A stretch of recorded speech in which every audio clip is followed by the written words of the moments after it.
तो चलिए बढ़ते हैं आज की इस कहानी की ओर। मैंने अपने जीवन के 15 साल ट्रक ड्राइवर के काम में गुजारा है और उन 15 सालों में मेरे साथ छोटी बड़ी काफ़ी सारी घटनाएं घटी हैं। मगर उन घटनाओं में से एक घटना ऐसी थी जिसकी वजह से मुझे ट्रक ड्राइवर का काम छोड़ना पड़ा और उस घटना को आज भी याद करके मेरे रातों की नींद उड़ जाती है। दरअसल हुआ कुछ यूँ था कि 2 दिनों से लगातार ट्रक चलाने के बाद मैंने ट्रक को स्टैंड पर लगाया और मालिक को चाबी देने के लिए उनके घर गया। तो ट्रक की चाबी लेते वक्त मालिक ने मुझसे कहा, जयपाल, कल तुम्हें ट्रक लेकर कोलकाता जाना होगा।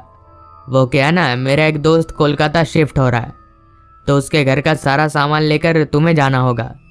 इस पर मैंने मालिक से कहा, ठीक है, पर कल सुबह नहीं, कल शाम को निकलूंगा, क्योंकि कल सुबह मुझे कुछ काम है। इतना बोलकर मैं अपने घर चला आया। मैं इस बार सोचकर मालिक के पास गया था कि मैं 2-3 दिनों की छुट्टी लूँगा, लेकिन मेरे छुट्टी मांगने से पहले ही मालिक ने मुझे दूसरा काम बता दिया। खैर, मैं कुछ कर भी नहीं सकता था, मालिक की बात तो माननी ही पड़ेगी। जिसके बाद अगले दिन ठीक शाम के 5 बजे मैं मालिक के घर गया और वहाँ से ट्रक लेकर मालिक के बताए जगह पर ट्रक लोड करवाने पहुँचा। तो घर का सारा सामान होने के कारण ट्रक लोड करवाते करवाते 2 घंटे लग गए। जिसके बाद ठीक शाम के 7 बजे मैं ट्रक लेकर कोलकाता जाने के लिए रवाना हो गया। ठंड का मौसम होने के कारण शाम के 7 बजे ही रात के 10 बजे की तरह मालूम पड़ रहा था। हमारे यहाँ से कोलकाता करीब 350 किलोमीटर दूर है, तो मुझे वहाँ पहुँचने में करीब 5 घंटे का समय लगेगा और ये 5 घंटे मैं अकेले ही तय करने वाला हूँ।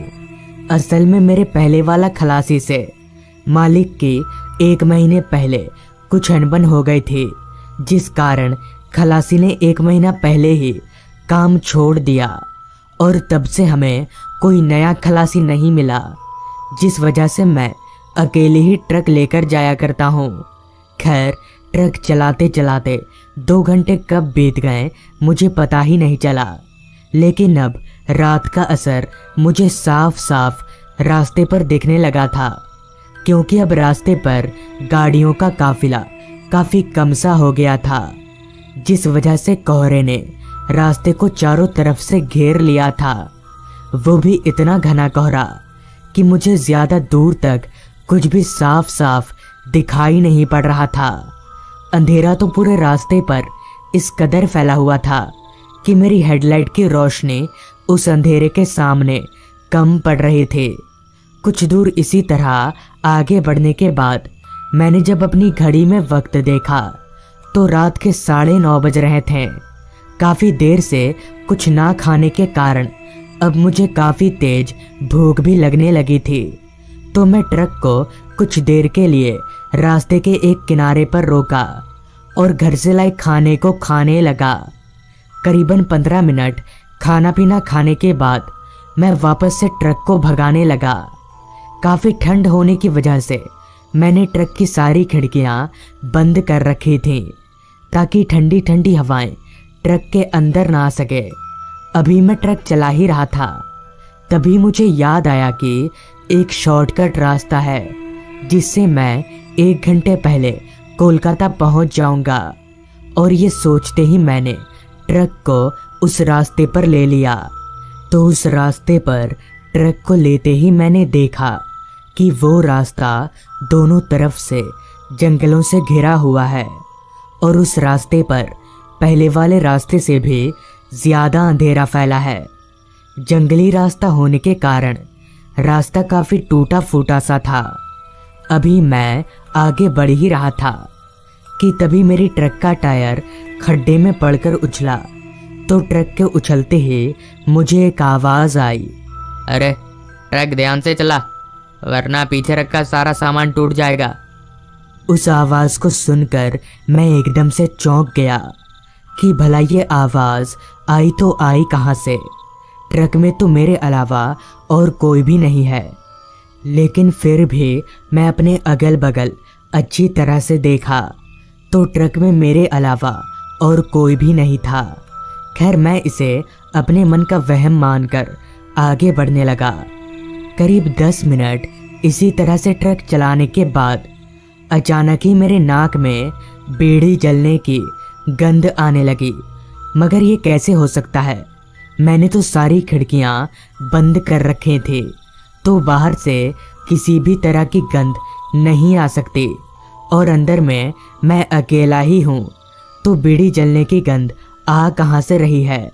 रहते रहते बीड़ी जलने की गंध ट्रक के कैबिन में इतनी फैल गई कि मुझे सांस लेने में भी दिक्कत महसूस होने लगी। तभी मैं अपनी तरफ वाली खिड़की खोलने का सोच ही रहा था कि तभी मैंने जो देखा उसे देखकर मेरे होश उड़ गए, क्योंकि मैंने देखा कि बगल वाली सीट की खिड़की अपने आप ही खुल रही है, मानो कोई अदृश्य शक्ति उस खिड़की को अपने हाथों से खोल रही हो। ये देखकर मैं काफ़ी डर गया। अभी मेरा ध्यान उस खिड़की की तरफ ही था कि तभी एक बार फिर मेरी ट्रक का टायर खड्डे में पड़ा।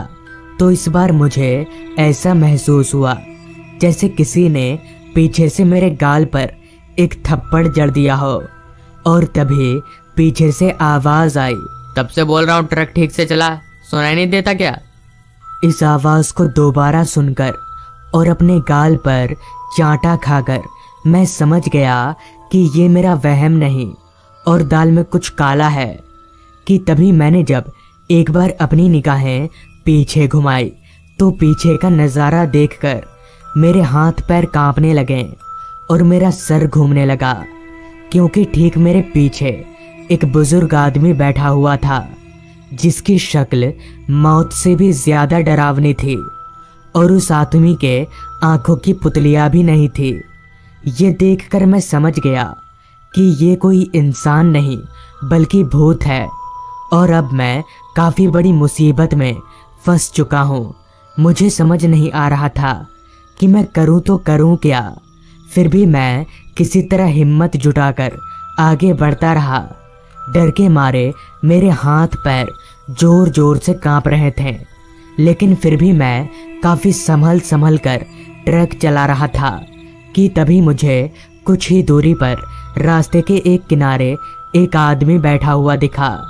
उस आदमी को देखकर मैंने मन ही मन में कहा, अब बचने का बस एक ही उपाय है कि मैं ट्रक को उस आदमी के करीब रोक कर भागता हूँ। उस आदमी के पास चला जाऊँगा तो शायद बच जाऊँगा। और ऐसा ही हुआ। मैंने ट्रक को ठीक उस आदमी के करीब रोका और ट्रक से कूदकर भागता हुआ उस आदमी के पास गया।